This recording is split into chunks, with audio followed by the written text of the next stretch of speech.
Hello friends, ಇವತ್ತಿನ ಸಂಚಿಕೆಯಲ್ಲಿ ಏನಾಯಿತು ಅಂತ ನೋಡ್ಕೊಂಡು ಬರೋಣ ಬನ್ನಿ. ನಿಜಾನ ಮಾವ, ನಿಜವಾಗ್ಲೂ ನನ್ನ ಜೊತೆ ಮಾತಾಡ್ತೀರ ತಾನೆ ಅಂತಾಳೆ ಮೀನಾ. ಹೇಳಿದ್ನಲ್ಲ ಮಾತಾಡ್ತೀನಿ ಅಂತ ಅಂತಾರೆ ನಂದನ್.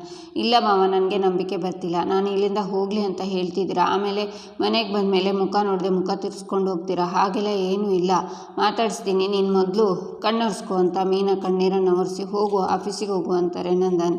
ಸರಿ ಮಾವ ಅಂತ ಮೀನಾ ಹೋಗಿ ವಾಪಸ್ ಬಂದು ನಂದನ್ನ ತಪ್ಕೋತಾಳೆ. ಸರಿ, ಆಫೀಸಿಗೆ ಹೋಗು ಅಂತಾರೆ ನಂದನ್. ಸರಿ ಮಾವ, ಹೋಗಿ ಬರ್ತೀನಿ ಅಂತ ಮೀನಾ ಹೊರಡುವಾಗ ಕೇಶವ ಬರ್ತಾನೆ. ಮೀನನ್ನು ನೋಡ್ತಾನೆ. ಮೀನಾ ಅವನ್ನ ನೋಡಿ ಅಲ್ಲಿಂದ ಹೋಗ್ತಾಳೆ. ಏ ಕೇಶವ, ಆ ಹುಡುಗಿ ಜೊತೆ ಇನ್ನೂ ಆಡ್ತಾ ಇಲ್ವೇನು ನೀನು? ಹಾಕ್ತೀನಿ ನೋಡು. ನೀನು ಯಾಕೋ ಅವಳ ಜೊತೆ ಮಾತುಬಿಟ್ಟಿದ್ಯಾ? ಎಷ್ಟು ಒಳ್ಳೆ ಹೆಂಡತಿ ಸಿಕ್ಕಿದ್ದಾಳೆ ನಿನಗೆ, ಅವಳ ಜೊತೆ ಮಾತುಬಿಟ್ಟಿದ್ಯಾ ನೀನು? ಹೋಗೋ, ಅವಳು ಆಫೀಸಿಗೆ ಹೊರಟಿದ್ದಾಳಂತೆ, ಹೋಗಿ ಬಿಟ್ಬಾ. ಏನೋ ಯೋಚನೆ ಮಾಡ್ತಾ ಇದೆಯಾ? ಬಿಸಿಲು ಜಾಸ್ತಿ ಇದೆ, ಹೋಗು ಆಫೀಸಿಗೆ ಬಿಟ್ಬಾ ಅಂತಾರೆ ನಂದನ್. ಅಪ್ಪ ತುಂಬ ಡೆಲಿವರಿ ಇದೆ, ಕೊಡಬೇಕು ಅಂತಾನೆ ಕೇಶವ. ಅದನ್ನು ಸುಂದರ ನೋಡ್ಕೋತಾನೆ. ಹೋಗು ಬಿಟ್ಬಾ ಅನ್ನಲ್ಲ ಅಂತಾರೆ ನಂದನ್. ಕೇಶವ ಗಾಡೀಲಿ ಬರ್ತಾನೆ. ಮೀನಾ ನಡ್ಕೊಂಡು ಹೋಗ್ತಾ ಇರ್ತಾಳೆ. ಅವಳ ಹತ್ರ ಗಾಡಿ ನಿಲ್ಲಿಸಿ, ಬಾ ಗಾಡಿ ಹತ್ತು, ಡ್ರಾಪ್ ಮಾಡ್ತೀನಿ ಅಂತಾನೆ ಕೇಶವ. ಯಾಕೆ? ನಾನು ಹತ್ತಲ್ಲ ಅಂತಾಳೆ ಮೀನಾ. ಸುಮ್ಮನೆ ನೀನು ಸೀನ್ ಕ್ರಿಯೇಟ್ ಮಾಡೋದು ಬೇಡ, ಬಾ ಗಾಡಿ ಹತ್ತು ಅಂತಾನೆ ಕೇಶವ. ನೀನು ಯಾಕೆ ನನ್ನ ಡ್ರಾಪ್ ಮಾಡೋಕ್ಕೆ ಬಂದೆ? ಸಡನ್ನಾಗಿ ಏನು ಇಷ್ಟೊಂದು ಪ್ರೀತಿ ಬಂದುಬಿಡ್ತಾ? ಸಿಟ್ಟೆಲ್ಲ ಹೋಗ್ಬಿಡ್ತಾ ಕೇಶವ ಅಂತಾಳೆ ಮೀನಾ. ಜಾಸ್ತಿ ಮಾತಾಡಬೇಡ ಅಂತ ಹೇಳಿದ್ನಲ್ಲ, ಅಪ್ಪ ಹೇಳಿದ್ದಕ್ಕೆ ಬಂದಿದ್ದು ಅಂತಾನೆ ಕೇಶವ. ಓಹೋ, ನೀನಾಗಿ ನೀನು ಬಂದಿಲ್ವಾ? ಮಾವ ಹೇಳಿದ್ದಕ್ಕೆ ಬಂದಿದ್ದ. ನೀನೇನು ನನ್ನ ಡ್ರಾಪ್ ಮಾಡೋದು ಬೇಡ, ನನ್ನ 2 ಕಾಲುಗಳು ಗಟ್ಟಿಯಾಗಿದೆ, ನಾನು ನಡ್ಕೊಂಡೇ ಹೋಗ್ತೀನಿ ಅಂತಾಳೆ ಮೀನಾ. ಮೀನಾ, ಸುಮ್ಮನೆ ನನಗೆ ಸಿಟ್ಟು ತರಿಸ್ಬೇಡ, ಗಾಡಿ ಹತ್ತು ಅಂತಾನೆ ಕೇಶವ. ಸರಿ ಕೇಶವ, ನಾನು ಗಾಡಿ ಹತ್ಕೋತೀನಿ. ಅದಕ್ಕೂ ಮುಂಚೆ ಸಮಾಧಾನವಾಗಿ ನನ್ನ ಮಾತು ಕೇಳಿಸ್ಕೊತೀಯಾ? ನಿನ್ನ ಹತ್ರ ಮಾತಾಡೋಕ್ಕೆ ನಾನು ಹಾತೊರಿತಿದ್ದೀನಿ ಕಣೋ, ಪ್ಲೀಸ್ ಕೇಶವ ಅಂತಾಳೆ ಮೀನಾ. ನೋಡು, ಅಪ್ಪ ಡ್ರಾಪ್ ಮಾಡೋಕ್ಕೆ ಹೇಳಿದರು, ಅದಕ್ಕೆ ಬಂದಿದ್ದೀನಿ. ಈಗ ಬೈಕ್ ಹತ್ತಿದ್ರೆ ಡ್ರಾಪ್ ಮಾಡ್ತೀನಿ, ಸುಮ್ಮನೆ ಅನಾವಶ್ಯಕ ಮಾತು ಬೇಡ ಅಂತಾನೆ ಕೇಶವ. ಹೌದಾ, ನಿನ್ನ ಹಠನೇ ನಿನಗೆ ಜಾಸ್ತಿ ಆದರೆ ಅದಕ್ಕಿಂತ ಜಾಸ್ತಿ ಹಠ ಮಾಡೋಕ್ಕೆ ನನಗೆ ಬರುತ್ತೆ ಕೇಶವ. ನನ್ನ ಡ್ರಾಪ್ ಮಾಡೋ ತೊಂದರೆ ತಗೋಬೇಡ ಕೇಶವ, ಹೋಗಿ ಕೆಲಸ ನೋಡ್ಕೊ, ನಿನಗೆ ಅದೇ ಮುಖ್ಯ ಅಲ್ವಾ ಅಂತ ಮೀನಾ ಸೀದಾ ಮುಂದೆ ಬರ್ತಾಳೆ.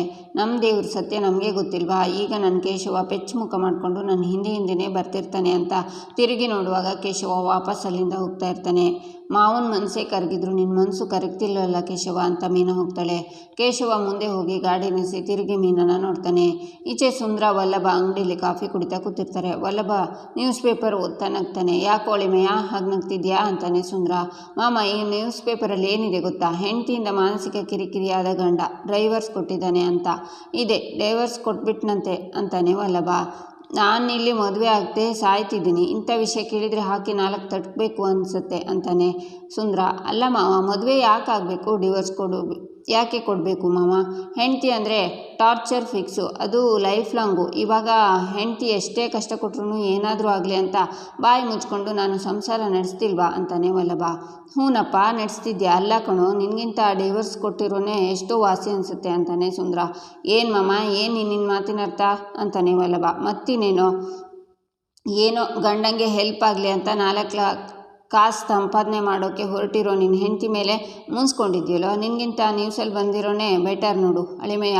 ಈಗಿನ ಕಾಲದ ಹುಡುಗಿರು ಸಂಬಳ ಎಷ್ಟು ಬರುತ್ತೆ ಅಂತ ಕೇಳೋದ್ರಿಂದ ಸಂಬಂಧ ಶುರು ಮಾಡ್ತಾರೆ. ಲಕ್ಷ ದುಡಿದ್ರೂ ಸಂಸಾರ ನಡೆಸೋದು ಕಷ್ಟ ಇದೆ. ಅಂಥದ್ರಲ್ಲಿ ಗಂಡಂಗೆ ಹೆಲ್ಪ್ ಆಗಲಿ ಅಂತ ಅಮ್ಮು ಟ್ಯೂಷನ್ ಮಾಡೋಕ್ಕೆ ಶುರು ಮಾಡಿದ್ಲು. ತಪ್ಪೇನಪ್ಪ ಇದೆ? ಅದಕ್ಕೆ ಮನೆಯವರೆಲ್ಲ ಸೇರಿಕೊಂಡು ಒಂದೇ ಸಮನೆ ಬೈದ್ರಿ, ಮಾತು ಬಿಟ್ರಿ.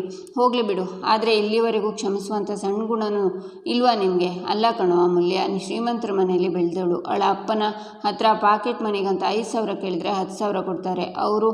ಅಂಥದ್ರಲ್ಲಿ 2,000 ರೂಪಾಯಿಗೆ ನಾನು ಕೆಲಸ ಮಾಡಬೇಕಾ ಅನ್ನುವ ಸ್ವಾಭಿಮಾನ ಬಿಟ್ಟು ಮಕ್ಕಳಿಗೆ ಟ್ಯೂಷನ್ ಮಾಡ್ತಿದ್ದಾಳೆ. ಯಾತಕ್ಕೋಸ್ಕರ ಹೇಳು? ನಿನಗೋಸ್ಕರ ಕಣೋ, ನಿನ್ನ ಮೇಲೆ ಇಟ್ಟಿರೋ ಪ್ರೀತಿಗೋಸ್ಕರ. ನೋಡು ವಲ್ಲಭ, ಇದನ್ನೆಲ್ಲ ಮರೆತು ಅವಳು ನಿನ್ನ ಮೇಲೆ ಇಟ್ಟಿರೋ ಪ್ರೀತಿಗೋಸ್ಕರನಾದರೂ ಅವಳನ್ನು ಮಾತಾಡಿಸೋ ಅಂತಾನೆ ಸುಂದರ. ಈಚೆ ನಂದನ್ ಮನೆಗೆ ಬರ್ತಾರೆ. ಮನೆಯವರೆಲ್ಲ ಅಲ್ಲೇ ಇರ್ತಾರೆ. ಗಿರಿಜಾ ಅಂತ ಕರೀತಾರೆ ನಂದನ್. ಬಂದೇರಿ ಅಂತ ಗಿರಿಜಾ ಬರ್ತಾರೆ. ಮೀನಾ ಅಮೂಲ್ಯನ ಕರಿ ಅಂತಾರೆ ನಂದನ್. ಯಾರ ಹೆಸರು ಹೇಳಿದ್ರಿ ನೀವು? ಮೀನಾ ಅಮ್ಮನ ಅಂತಾಳೆ ಗಿರಿಜಾ. ಅದು ಯಾಕೆ ಕೇಳ್ತಿದ್ಯಾ ಗಿರಿಜಾ? ಮೀನಾ ಅಮೂಲ್ಯ ಅಂತ ನಂದನ್ ಕರೀತಾರೆ. ಆಗ ಮೀನಾ ಅಮೂಲ್ಯ ಖುಷಿಯಿಂದ ಬರ್ತಾರೆ. ಮಾವ, ನೀವು ಯಾರ ಹೆಸರನ್ನ ಕರೆದ್ರಿ ಮಾವ ಅಂತಾಳೆ ಮೀನಾ. ನಾನು ನನ್ನ ಸೊಸೆ ಮೀನನ್ನು ಕರೆದೆ ಅಂತಾರೆ ನಂದನ್.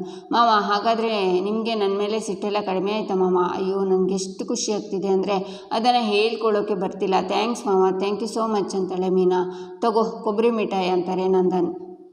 ಮೀನಾ ತಗೊಂಡು ಮಾವ ನೀವು ಆಚೆ ಹೋಗಿ ಮನೆಗೆ ಬರಬೇಕಾದ್ರೆ ಮಕ್ಕಳಿಗೆಲ್ಲ ಕೊಬ್ಬರಿ ಮಿಠಾಯಿ ತರ್ತಿದ್ರಂತೆ, ಇದನ್ನು ನಿಮ್ಮ ಮಗನೇ ನನಗೆ ಹೇಳಿದ್ದು, ಈಗ ನನಗೆ ಕೊಬ್ಬರಿ ಮಿಠಾಯಿ ತಂದಿದ್ದೀರಾ, ಥ್ಯಾಂಕ್ ಯು ಸೋ ಮಚ್ ಮಾವ ಅಂತಾಳೆ ಮೀನಾ. ನೀನು ನನ್ನ ಮಗಳೇ ಅಲ್ವಮ್ಮ, ಅದಕ್ಕೆ ತಂದೆ ಮೀನಾ. ಕೊಬ್ಬರಿ ಮಿಠಾಯಿ ನಿನಗೆ ಮಾತ್ರ ತಂದಿಲ್ಲ, ಅವಳಿಗೂ ತಂದಿದ್ದೀನಿ, ತಿನ್ನೋಕೆ ಹೇಳು ಅಂತಾರೆ ನಂದನ್. ಮಾವ ಥ್ಯಾಂಕ್ ಯು ಸೋ ಮಚ್, ನೀವು ನನ್ನ ಕ್ಷಮಿಸ್ಬಿಡಿ ಮಾವ, ನನ್ನಿಂದ ನಿಮಗೆ ತುಂಬ ದೊಡ್ಡ ಅವಮಾನ ಆಗಿಬಿಡ್ತು, ಇನ್ಮೇಲೆ ಹಾಗಾಗದೇ ಇರೋ ಹಾಗೆ ನೋಡ್ಕೋತೀನಿ ಮಾವ ಅಂತಾಳೆ ಅಮೂಲ್ಯ. ನನಗೂ ಅರ್ಥ ಆಗುತ್ತಮ್ಮ, ನೀವಿಬ್ಬರು ಏನೋ ಮಾಡೋಕ್ಕೆ ಹೋಗಿ ಇನ್ನೊಂದೇನೋ ಎಡ್ವರ್ಟ್ ಮಾಡ್ಕೊಂಡಿದ್ದೀರಾ, ಈ ವಿಚಾರನ ನೀವು ಮನೆಯವ್ರ ಮುಂದೆ ಮುಚ್ಚಿಟ್ಟಿದ್ದು ದೊಡ್ಡ ತಪ್ಪು. ಏನೇ ವಿಷಯ ಇದ್ದರೂ ಮನೆಯವ್ರ ಹತ್ರ ಮಾತಾಡಿ ಹಂಚ್ಕೊಳ್ಳಿ, ಆಗ ಆ ವಿಚಾರದ ಬಗ್ಗೆ ಚರ್ಚೆ ಆಗುತ್ತೆ, ಆದರೆ ಎಲ್ಲರೂ ಒಪ್ಕೋತಾರೆ, ಇಲ್ಲ ಅಂದರೆ ಆ ವಿಷಯ ಅಲ್ಲಿಗೆ ಮುಗ್ದೋಗುತ್ತೆ ಅಲ್ವಾ. ಈ ಥರ ಮನಸ್ತಾಪಗಳು ಆಗಾಗ ಆಗಲ್ಲ ಅಮ್ಮ. ನೋಡಿ, ಈ ಸಲ ನಿಮ್ಮಿಬ್ಬರನ್ನ ಮತ್ತೆ ಕ್ಷಮಿಸಿದ್ದೀನಿ, ಮತ್ತು ಇನ್ಯಾವತ್ತೂ ನೀವು ಈ ಥರ ತಪ್ಪುಗಳನ್ನು ಮಾಡಲ್ಲ ಅನ್ಕೋತೀನಿ. ನನ್ನ ನಂಬಿಕೆ ಉಳಿಸ್ಕೋತೀರ ಅಲ್ವಾ ಅಂತಾರೆ ನಂದನ್. ಖಂಡಿತ ಉಳಿಸ್ಕೋತೀವಿ ಮಾವ ಅಂತಾಳೆ ಮೀನಾ. ಇನ್ಮೇಲೆ ಏನೇ ಇದ್ದರೂ ನಿಮ್ಮ ಹತ್ರನೇ ಫಸ್ಟ್ ಬಂದು ಹೇಳ್ಕೊತೀವಿ ಮಾವ ಅಂತಾಳೆ ಅಮೂಲ್ಯ. ಸರಿ ಅಮ್ಮ ಅಂತಾರೆ ನಂದನ್. ಹೊರಡುವಾಗ ಮಾವ ಒಂದು ನಿಮಿಷ, ನಿಮ್ಮ ಹತ್ರ ಏನೋ ಹೇಳಬೇಕು, ನೀವು ಕೋಪ ಮಾಡ್ಕೋಬಾರ್ದು ಮಾವ ಅಂತಾಳೆ ಮೀನಾ. ಮತ್ತಿನ್ನೇನಮ್ಮ, ಇನ್ನೇನು ಎಡವಟ್ಟು ಮಾಡ್ಕೊಂಡಿದ್ದೀರಾ ಅಂತಾರೆ ನಂದನ್. ಚೇಚೆ ಹಾಗೆಲ್ಲ ಏನೂ ಇಲ್ಲ ಮಾವ, ಏನೇ ಹೇಳಬೇಕು ಅಷ್ಟೇ ಅಂತಾಳೆ ಮೀನಾ. ಹೇಳಮ್ಮ ಅಂತಾರೆ ನಂದನ್. ಮಾವ ಐ ಲವ್ ಯು ಮಾವ ಅಂತಾಳೆ ಮೀನಾ. ಹುಚ್ಚುಡುಗಿ ಅಂತ ನಂದನ್ ಹೋಗ್ತಾರೆ. ಈಚೆ ರೂಮಲ್ಲಿ ವಲ್ಲಭ ಫೋನಲ್ಲಿ ಮಾತಾಡುವಾಗ ಅಮೂಲ್ಯ ಬಂದು ಆಕಾಶ ಇಷ್ಟೇ ಯಾಕಿದೆಯೋ ಅಂತ ಸಾಂಗ್ ಹೇಳ್ತಾಳೆ. ಏಯ್ ಸೈಲೆನ್ಸ್ ಅಂತ ವಲ್ಲಭ ಮತ್ತೆ ಮಾತಾಡುವಾಗ ಈ ಭೂಮಿ ಕಷ್ಟ ಯಾಕಿದೆಯೋ ಅಂತ ಮತ್ತೆ ಹಾಡ್ತಾಳೆ. ಮಗ, ಇಲ್ಲಿ ಒಂದು ಪ್ರಾಣಿ ಝೂಯಿಂದ ತಪ್ಪಿಸ್ಕೊಂಡು ಬಂದು ಕಿರ್ಚ್ತಾ ಇದೆ, ಓಡಿಸ್ಬಿಟ್ಟು ಬರ್ತೀನಿ ಅಂತ ವಲ್ಲಭ ಕಾಲ್ ಕಟ್ ಮಾಡಿ, ಏಯ್ ನಿನ್ನ ತಲೆಯಲ್ಲಿ ಬ್ರೈನ್ ಇದೆಯಾ ಇಲ್ಲ ಉದುರಿಸ್ಕೊಂಡು ಬಂದಿದ್ಯಾ, ಹೇಳ್ತಾ ಇದ್ದೀನಿ ತಾನೇ, ಮಾತಾಡಬೇಡ ಅಂತ, ಆದರೂ ಯಾಕೆ ಹಾಡ್ತಿದ್ಯಾ, ಫೋನಲ್ಲಿ ಬ್ಯಾಟ್ರಿ ಮಾತಾಡ್ತಿಲ್ಲ, ಅವನಿಗೇನಾದರೂ ನಿನ್ನ ಮದುವೆ ಆಗಿರೋದು ಗೊತ್ತಾದರೆ ಇಡೀ ಕಾಲೇಜಿಗೆ ಗೊತ್ತಾಗಲ್ವಾ ಅಂತಾನೆ ವಲ್ಲಭ. ಗೊತ್ತಾಗಲಿ ಬಿಡು, ಅದಕ್ಕೆ ನಾನೇನು ಮಾಡೋಕ್ಕಾಗುತ್ತೆ ಅಂತಾಳೆ ಅಮೂಲ್ಯ. ಏಯ್ ಲೂಸು, ಅದರಿಂದ ಬರೀ ನನಗಲ್ಲ ನಿನಗೂ ಪ್ರಾಬ್ಲಮ್ ಆಗುತ್ತೆ, ನಾನು ಹೇಳೋದು ಅರ್ಥ ಆಗ್ತಿಲ್ವಾ ನಿನಗೆ, ಒಂದು ಕುಕ್ಕರ್ ಪೂರ್ತಿ ಅನ್ನ ತಿನ್ನೋಕ್ಕೆ ಗೊತ್ತಾಗುತ್ತೆ, ಇದರ ಬಗ್ಗೆ ಯೋಚನೆ ಮಾಡೋಕ್ಕೆ ಗೊತ್ತಾಗಲ್ವಾ ಅಂತಾನೆ ವಲ್ಲಭ. ಅಪ್ಪಿ ಸ್ವಲ್ಪ ಸಮಾಧಾನ ಮಾಡ್ಕೊ ಅಪ್ಪಿ, ನನಗೆ ಹಾಡಬೇಕು ಅನ್ನಿಸ್ತು, ನಾನು ಹಾಡಿದೆ, ಅದಕ್ಕೂ ನೀನು ಪರ್ಮಿಷನ್ ತಗೋಬೇಕಾ, ಅಷ್ಟಕ್ಕೂ ಇದು ನನ್ನ ಮಾವನ ಮನೆ, ಹೇಗೆ ಬೇಕಿದ್ರೂ ಇರ್ತೀನಿ, ಅದರಿಂದ ನಿನಗೆ ಪ್ರಾಬ್ಲಮ್ ಆಗುತ್ತೆ ಅಂದರೆ ಪ್ಲೀಸ್ ಗೆಟ್ ಔಟ್ ಅಂತಾಳೆ ಅಮೂಲ್ಯ. ಓಹೋ ಈಗ ಗೊತ್ತಾಯಿತು, ನಮ್ಮ ಅಪ್ಪ ಕೊಬ್ಬರಿ ಮಿಠಾಯಿ ತಂದು ನಿನ್ನ ಕ್ಷಮಿಸಿದ್ದೀನಿ ಅಂತ ಹೇಳಿದ್ದಕ್ಕೆ ಇಷ್ಟೊಂದು ಎಗರಾಡ್ತಿದ್ಯಲ್ಲ ನೀನು, ಆದರೆ ನಮ್ಮ ದೇವ್ರ ಸತ್ಯ ನಮಗೆ ಗೊತ್ತಿಲ್ವಾ, ಈ ಮಾತಿಗೆ ಇನ್ನೊಂದೆರಡು ದಿವಸದಲ್ಲಿ ಏನಾದರೂ ಒಂದು ಕಿರಿಕ್ ಮಾಡಿಕೊಂಡು ಮತ್ತೆ ಉಗಿಸ್ಕೋತೀಯ ನೋಡ್ತಿರು ಅಂತಾನೆ ವಲ್ಲಭ. ಹಲೋ ಮಿಸ್ಟರ್, ನನ್ನ ಮಾವ ನನ್ನ ಕ್ಷಮಿಸಿದ್ದಾರೆ, ಆದರೆ ನಿನ್ನನ್ನು ಕ್ಷಮಿಸಿಲ್ಲ ಅಲ್ವಾ, ಸೊ ನೀನು ನನ್ನ ಹತ್ರ ಇದನ್ನೆಲ್ಲ ಇಟ್ಕೊಬೇಡ ಅಂತಾಳೆ ಅಮೂಲ್ಯ. ನಮ್ಮ ಅಪ್ಪಂದು ನಂದು ಮ್ಯಾಟರೇ ಬೇರೆ, ಈ ಮ್ಯಾಟರೇ ಬೇರೆ, ಎರಡನ್ನೂ ಲಿಂಕ್ ಮಾಡಬೇಡ ಕುಳ್ಳಿತ್ತಂದು ಅಂತಾನೆ ವಲ್ಲಭ. ಹೌದು ಕಣೋ, ನಾನು ಕುಳ್ಳಿನೇ, ನೀನು ಎಷ್ಟು ಬೇಕಿದ್ರೂ ಆಡ್ಕೋ, ಆದರೆ ದೊಡ್ಡವರು ಒಂದು ಮಾತು ಹೇಳಿದ್ದಾರೆ ಗೊತ್ತಾ, ಮೂರ್ತಿ ಚಿಕ್ಕದಾದರೂ ಕೀರ್ತಿ ದೊಡ್ಡದು ಅಂತ, ನಾನು ಅದೇ ಟೈಪು ಅಂತಾಳೆ ಅಮೂಲ್ಯ. ಕೋತಿಗೆಲ್ಲ ಕೀರ್ತಿ ಇರುತ್ತೆ ಅಂತಾನೆ ವಲ್ಲಭ. ಕೇಳಿದ್ದಕ್ಕೆ ಆನ್ಸರ್ ಮಾಡು ಮಾವ, ನಿನಗೆ ಎಷ್ಟು ಸಲ ಕೊಬ್ಬರಿ ಮಿಠಾಯಿ ತಂದು ಕೊಟ್ಟಿದ್ದಾರೆ ಅಂತಾಳೆ ಅಮೂಲ್ಯ. ನಾನು ಚಿಕ್ಕ ವಯಸ್ಸಿನಲ್ಲಿರಬೇಕಾದ್ರೆ ಎಷ್ಟೋ ಸಲ ಕೊಬ್ಬರಿ ಮಿಠಾಯಿ ತಂದು ಕೊಡ್ತಿದ್ರು, ಒಂದೊಂದು ಸಲ ನಾನು ಮಲಗಿದ್ರು ಎಬ್ಬಿಸಿ ಕೊಬ್ಬರಿ ಮಿಠಾಯಿ ತಿನ್ನಿಸ್ತಿದ್ರು ಅಂತಾನೆ ವಲ್ಲಭ. ಪುರಾತನ ಕಾಲದ ಸ್ಟೋರಿ ಎಲ್ಲ ಬೇಡ, ಪ್ರೆಸೆಂಟ್ ಬಗ್ಗೆ ಮಾತಾಡಮ್ಮ. ಮಾವ ನಿನಗೆ ದೊಡ್ಡವನಾದ್ಮೇಲೆ ಎಷ್ಟು ಸಲ ಕೊಬ್ಬರಿ ಮಿಠಾಯಿ ತಂದು ಕೊಟ್ಟಿದ್ದಾರೆ ಅಂತಾಳೆ ಅಮೂಲ್ಯ. ಅದು ಅಂತಾನೆ ವಲ್ಲಭ. ಒಂದು ಸಲನೂ ತಂದು ಕೊಟ್ಟಿಲ್ಲ, ಅಷ್ಟಕ್ಕೂ ನಿನಗಿಂತ ನಾನು ಎಷ್ಟೋ ಬೆಟರ್ ಕಾಡು ಪಾಪ, ನನಗೆ ಕೊಬ್ಬರಿ ಮಿಠಾಯಿ ತಂದು ಕೊಟ್ಟಿದ್ದಾರೆ, ನನ್ನ ಮುಖ ನೋಡಿ ಸ್ಮೈಲ್ ಮಾಡಿದ್ದಾರೆ, ಐ ಆಮ್ ಸೋ ಲಕ್ಕಿ. ಈಗ ಹೇಳು ಮಾವ ನಿನ್ನ ಮೇಲೆ ರೀಸೆಂಟ್ ಡೇಸಲ್ಲಿ ಸ್ಮೈಲ್ ಮಾಡಿದಾರಾ ಅಂತಾಳೆ ಅಮೂಲ್ಯ. ಇಲ್ಲ ಅಂತಾನೆ ವಲ್ಲಭ. ಅಯ್ಯೋ ಪಾಪ, ನೀನು ನೋಡ್ತಿದ್ರೆ ನನ್ನ ಕರಳು ಚುರುಕನ್ನತ್ತೆ ಇದೆ ಕಾಡು ಪಾಪ, ಇದಕ್ಕೆಲ್ಲ ಯಾಕೆ ಬೇಜಾರಾಗ್ತೀಯಾ, ಸಮಾಧಾನ ಮಾಡ್ಕೋ, ಆಕಾಶ ಯಾಕೆ ಇಷ್ಟಿದೆಯೋ ಅಂತ ಹಾಡ್ತಾ ಹೋಗ್ತಾಳೆ ಅಮೂಲ್ಯ. ಈಚೆ ರೂಮಲ್ಲಿ ಮೀನಾ ಕೊಬ್ಬರಿ ಮಿಠಾಯಿ ತಿಂತ ಬೆಡ್ ಮೇಲೆ ಕೂತಿರ್ತಾಳೆ. ಕೇಶವ ಬಂದು ಕೂತ್ಕೊಂಡು ಅವಳನ್ನು ನೋಡಿ, ಬೆಡ್ ಮೇಲೆ ಕೂತ್ಕೊಂಡು ಕೊಬ್ಬರಿ ಮಿಠಾಯಿ ತಿಂದರೆ ಇರುವೆ ಹತ್ತಲ್ವಾ, ಬೇರೆ ವಿಷಯಕ್ಕೆಲ್ಲ ಭಾಷಣ ಬಿಗಿಯೋದಕ್ಕೆ ಬರುತ್ತೆ, ಇವೆಲ್ಲ ಅರ್ಥ ಆಗಲ್ವಾ ಅಂತಾನೆ ಕೇಶವ. ನಾನೇನು ಚಿಕ್ಕ ಮಗು ಅಲ್ಲ, ಬೆಡ್ ಮೇಲೆಲ್ಲ ತಿಂದ್ಕೊಂಡು ಮೈ ಮೇಲೆಲ್ಲ ಚೆಲ್ಕೊಂಡು ತಿನ್ನೋದಕ್ಕೆ ನನಗೆ ಚೆನ್ನಾಗಿ ತಿನ್ನೋದಕ್ಕೆ ಬರುತ್ತೆ ಅಂತಾಳೆ ಮೀನಾ. ಮಾಡೋದೆಲ್ಲ ಮಾಡಿ ಈ ಥರ ಕೊಬ್ಬರಿ ಮಿಠಾಯಿ ತಿನ್ನೋದಕ್ಕೆ ನಾಚಿಕೆ ಆಗಲ್ವಾ ಅಂತಾನೆ ಕೇಶವ. ಕೊಬ್ಬರಿ ಮಿಠಾಯಿ ತಿನ್ನೋಷ್ಟು ನಾಚಿಕೆ ಕೊಳ್ಳುವಂಥ ಕೆಲಸ ನಾನೇನೂ ಮಾಡಿಲ್ಲಪ್ಪ, ಅದರಲ್ಲೂ ನಮ್ಮ ಮಾವ ನನಗೆ ಅಂತ ತಂದುಕೊಟ್ಟಿರೋ ಕೊಬ್ಬರಿ ಮಿಠಾಯಿ ಎಷ್ಟು ರುಚಿಯಾಗಿದೆ, ಆಹಾ ಅಂತ ತಿಂತಾಳೆ ಮೀನಾ. ಅಪ್ಪ, ಇವಳಿಗೆ ಕೊಬ್ಬರಿ ಮಿಠಾಯಿ ತಂದು ಕೊಟ್ಟಿದ್ದಕ್ಕೆ ಇವಳಿಗೆ ಕೊಬ್ಬು ಬಂದುಬಿಟ್ಟಿದೆ ಅಂತ ಕೇಶವ ಯೋಚನೆ ಮಾಡ್ತಾನೆ. ಈಗ ನಮ್ಮ ಸಾಹೇಬ್ರಿಗೆ ಶುರುವಾಯಿತು ಹೊಟ್ಟೆಯಲ್ಲಿ ಚಿರುಮಿರಿ, ಉರ್ಕೊಳ್ಳಿ ಅಂತ ಯೋಚನೆ ಮಾಡ್ತಾಳೆ ಮೀನಾ. ಯಾರಾದರೂ ತಂದು ಕೊಡಲಿ, ನನಗೆ ಈ ಥರ ಬೆಡ್ ಮೇಲೆ ಕೂತ್ಕೊಂಡು ಕೊಬ್ಬರಿ ಮಿಠಾಯಿ ತಿಂದರೆ ಇಷ್ಟ ಆಗಲ್ಲ. ಕೊಬ್ಬರಿ ಮಿಠಾಯಿ ಅಂತಲ್ಲ, ಏನೇ ತಿಂದರೂ ಇಷ್ಟ ಆಗಲ್ಲ ಅಂತಾನೆ ಕೇಶವ. ಸಿಟ್ಟು ಬಂದಾಗ ಗಂಡಸಿಗೆ, ಕೋಪ ಬಂದಾಗ ತುಂಬ ಶಿಸ್ತು ನೆನಪಾಗ್ಬಿಡುತ್ತೆ. ಅದೇ ನಾರ್ಮಲ್ ಆಗಿದ್ದಾಗ ಶಿಸ್ತು ಇಲ್ಲ, ಏನೂ ಇಲ್ಲ. ಬೆಡ್ಶೀಟ್ ಮೇಲೆ ರಾಶಿ ಬಟ್ಟೆ ಇದ್ದರೂ ಓಕೆ, ಬೆಡ್ಶೀಟ್ ಚೆಲ್ಲಾಪಿಲ್ಲಿ ಆಗಿದ್ರೂ ಓಕೆ, ಇಡೀ ಊರೇ ಬಂದು ಬೆಡ್ ಮೇಲೆ ಕೂತಿದ್ರೂ ಓಕೆ, ಏನೂ ಅನಿಸಲ್ಲ. ಅದೇ ಕೋಪ ಬಂದಾಗ ಅದು ಹಾಗಿರಬಾರ್ದು, ಇದು ಹೀಗಿರಬಾರ್ದು, ಅಬ್ಬಬ್ಬಾ ಅಲ್ವಾ ಅಂತಾಳೆ ಮೀನಾ.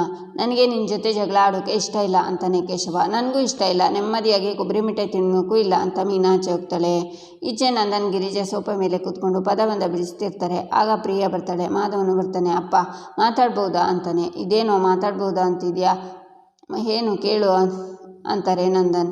ಏನಿಲ್ಲ, ಈ ತಿಂಗಳು ಸಂಬಳ ಆಯ್ತಪ್ಪ, ಅದಕ್ಕೆ ಅಂತ ದುಡ್ಡನ್ನು ಕೊಡ್ತಾನೆ ಮಾಧವ. ಇದೇನಿದು, ಮದುವೆ ಆದಮೇಲೆ ಸಂಬಳ ನನಗೆ ಕೊಡೋದು ಬಿಟ್ಟು ಈಗಲೇ ದುಡ್ಡನ್ನು ಮಾವನಿಗೆ ಕೊಡ್ತಿದ್ದಾರಲ್ಲ ಅಂತ ಪ್ರಿಯ ಯೋಚನೆ ಮಾಡ್ತಾಳೆ. ಏನು ಇದು, ಮೊದಲಿನ ಥರ ಈಗಲೂ ನನಗೆ ಸಂಬಳ ಕೊಡ್ತಿದ್ಯಾ? ಮದುವೆ ಆಗಿದೆ ಕಣೋ ನಿನಗೆ, ನಿನ್ನ ಹೆಂಡತಿ ಖರ್ಚಿದೆ ನಿನಗೆ, ಅವಳಿಗೆ ಕೊಡು ಸಂಬಳ ಅಂತಾರೆ ನಂದನ್. ಹೌದು ಮಾಧವ, ನಿನಗೂ ಮದುವೆ ಆಗಿದೆ, ನಿಂದೇ ಆದ ಖರ್ಚಿರುತ್ತೆ ಕಣೋ, ಇನ್ಮೇಲೆ ನಿನ್ನ ಸಂಬಳ ಏನೇ ಅಪ್ಪಂಗೆ ಕೊಡೋದು ಬೇಡ, ಪ್ರಿಯಾಂಗೆ ಕೊಡು ಅಂತಾರೆ ಗಿರಿಜಾ. ಪಾಪ ಅತ್ತೆ ಮಾವ, ಇವರಿಗೆ ಎಲ್ಲ ಅರ್ಥ ಆಗುತ್ತೆ, ನನ್ನ ಗಂಡಂಗೆ ಯಾವ ಸೂಕ್ಷ್ಮನೂ ಅರ್ಥ ಆಗಲ್ಲ ಅಂತ ಪ್ರಿಯ ಯೋಚನೆ ಮಾಡ್ತಾಳೆ.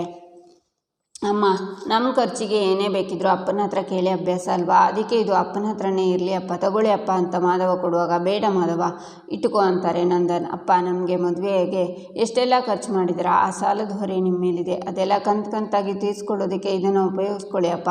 ಅದು ಅಲ್ಲದೆ ಮೊನ್ನೆ ತಾನೇ ನಾವು ಬೆಂಗಳೂರಿಗೆ ಹೋದಾಗ 5,000 ರೂಪಾಯಿ ಕೊಟ್ಟಿದ್ದೀರಾ, ತುಂಬ ಖರ್ಚು ಮಾಡ್ತಿದ್ದೀರಪ್ಪ, ದಯವಿಟ್ಟು ಇದನ್ನು ತಗೊಳ್ಳಿ ಅಂತಾನೆ ಮಾಧವ. ಅಲ್ಲ ಕಣೋ ಮಾಧವ, ಪ್ರಿಯಾ ನೀನಾದರೂ ಅವನಿಗೆ ಒಂದು ಮಾತು ಹೇಳಮ್ಮ ಅಂತಾರೆ ಗಿರಿಜಾ. ಅಯ್ಯೋ ಅಮ್ಮ, ಪ್ರಿಯಾಗೆ ಏನು ಅಭ್ಯಂತರ ಇರುತ್ತೆ, ಪ್ರಿಯಾ ಬಗ್ಗೆ ನನಗಿಂತ ಚೆನ್ನಾಗಿ ನಿಮಗಿಬ್ಬರಿಗೆ ಗೊತ್ತಲ್ವಾ, ಪ್ರಿಯಾ ನಾನು ಹೇಳು, ಆಗ ಅವರಿಗೆ ಅರ್ಥ ಆಗುತ್ತೆ ಅಂತಾನೆ ಮಾಧವ. ನಮ್ಮ ಯಜಮಾನರು ಹೇಳಿದ್ದು ನಿಜ ಅತ್ತೆ, ನಾನು ಆ ಥರ ಎಲ್ಲ ಏನೂ ಅಂದ್ಕೊಳ್ಳಲ್ಲ, ದಯವಿಟ್ಟು ತಗೊಳ್ಳಿ ಅಂತಾಳೆ ಪ್ರಿಯಾ. ಸರಿ, ನಾನು ತಗೋತೀನಿ, ಆದರೆ ಒಂದು ಮಾತು, ನಿಮಗೆ ಏನೇ ಬೇಕಿದ್ರೂ ಸಂಕೋಚ ಇಲ್ಲದೆ ನನ್ನ ಹತ್ರ ಕೇಳಬೇಕು, ಸರಿನಾ ಅಂತಾರೆ ನಂದನ್. ಸರಿಯಪ್ಪ ಅಂತಾನೆ ಮಾಧವ. ಇನ್ನೊಂದು ವಿಷಯ, ಪ್ರಿಯಂಗೆ ಏನಾಗತ್ತೆ ಇರುತ್ತೆ ಇರೋಲ್ವೋ ಗೊತ್ತಿಲ್ಲ, ಅವಳು ನನ್ನ ಹತ್ರ ಬಂದು ದುಡ್ಡು ಕೇಳೋಕ್ಕಾಗಲ್ಲ, ನೀನೇ ಅವಳನ್ನು ವಿಚಾರಿಸಿ ಏನು ಬೇಕೋ ಅದನ್ನು ಕೊಡಿಸ್ಬೇಕು, ಸರಿನಾ ಅಂತಾರೆ ನಂದನ್. ಸರಿಯಪ್ಪ ಅಂತ ಮಾಧವ ದುಡ್ಡು ಕೊಟ್ಟು ಹೋಗ್ತಾನೆ. ಈಚೆ ಪ್ರಿಯಾ ರೂಮಲ್ಲಿ ಬೇಜಾರಲ್ಲಿ ಕೂತಿರ್ತಾಳೆ. ಆಗ ಮಾಧವ ಬಂದು, ಯಾಕೆ ಪ್ರಿಯಾ ಬೇಜಾರಲ್ಲಿ ಕೂತಿದ್ಯಾ, ಮತ್ತೆ ಮನೇಲಿ ಯಾರಾದರೂ ಏನಾದರೂ ಅಂತಾನೆ. ಹಾಗೆಲ್ಲ ಏನೂ ಇಲ್ಲ ರೀ, ಇವತ್ತು ಸಂಬಳ ತಗೊಂಡೋಗಿ ಪೂರ್ತಿ ಮಾವನ ಕೈನಲ್ಲಿ ಕೊಟ್ಬಿಟ್ರಿ ನೀವು, ನನಗೆ ಒಂದು ಮಾತು ಹೇಳೇ ಇಲ್ಲ ಅಂತಾಳೆ ಪ್ರಿಯಾ ನನಗೆ ಪ್ರತಿ ತಿಂಗಳು ಸಂಬಳ ಆಗ್ತಾ ಇದ್ದ ಹಾಗೆ ಅದನ್ನು ತಗೊಂಡೋಗಿ ಅಪ್ಪನ ಕೈಗೆ ಕೊಡ್ತೀನಿ, ನಿನಗೆ ಹೇಳೋದು ಮರ್ತುಬಿಟ್ಟಿದ್ದೆ, ಸಾರಿ ಅಂತಾನೆ ಮಾಧವ. ಅಲ್ಲ ರೀ, ನಿಮಗೂ ಖರ್ಚು ವೆಚ್ಚ ಇರುತ್ತಲ್ವಾ, ಎಲ್ಲ ಮಾವನ ಕೈಗೆ ಕೊಟ್ಟರೆ ನಿಮಗೆ ಅಂತ ಪ್ರಿಯಾ ಹೇಳುವಾಗ, ಅದಕ್ಕೆ ಅಪ್ಪನೇ ಕೊಡ್ತಾರಲ್ಲ ಪ್ರಿಯಾ ಅಂತಾನೆ ಮಾಧವ.